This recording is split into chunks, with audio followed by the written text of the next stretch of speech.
The rain fell like it had all the time in the world. It drummed softly on the roofs and slid down the wide banana leaves, while the village gathered close to the warmth of the fire. Corn roasted slowly, husks blackening, kernels popping like tiny, distant drums.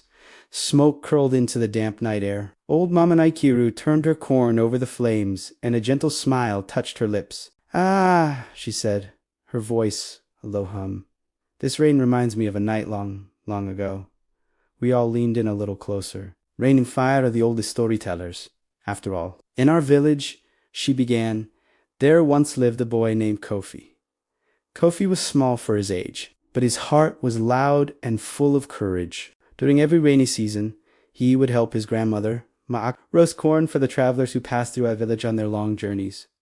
One night, much like this one, the thunder growled in the hills, and the rain simply refused to stop. A stranger appeared from the darkness, his clothes soaked through and his body shaking from the cold. "Please," the man said, his voice barely a whisper, "may I warm myself by your fire?" The villagers hesitated. Food was scarce that season. The heavy rain had flooded many of the fields. But before anyone could find the words to reply, young Kofi broke his own piece of roasted corn in half and handed it to the stranger. "Eat," Kofi said, his voice clear and steady. "Fire is for everyone." The stranger's tired eyes crinkled into a smile, and he sat by the flames. As he ate the small piece of corn, a strange thing happened. The rain softened to a gentle patter. The wind that had been howling all evening rested. When the stranger finished, he stood to leave and tapped the crackling fire 3 times with his walking stick. "My child," he said to Kofi, "kindness is a seed. It always finds good soil."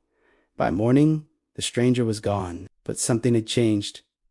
That year, Kofi's family harvested more corn than ever before. Even when other farms struggled against the weather, there stood green and impossibly tall. The elders would look at the fields and whisper amongst themselves, "The fire remembers those who share its warmth." Mama Naikiru paused, her story finished. Outside, the rain had almost stopped. She carefully peeled her perfectly roasted corn and handed it to the youngest child among us. "So," she said gently, "when you sit by the fire and the rain is listening, remember to share your corn. You never know who is warming their hands beside you." The fire crackled in agreement, and for a moment, it felt like the night held all of our names. Thank you for listening. If you enjoyed this story, please like and subscribe for more tailies from around the world.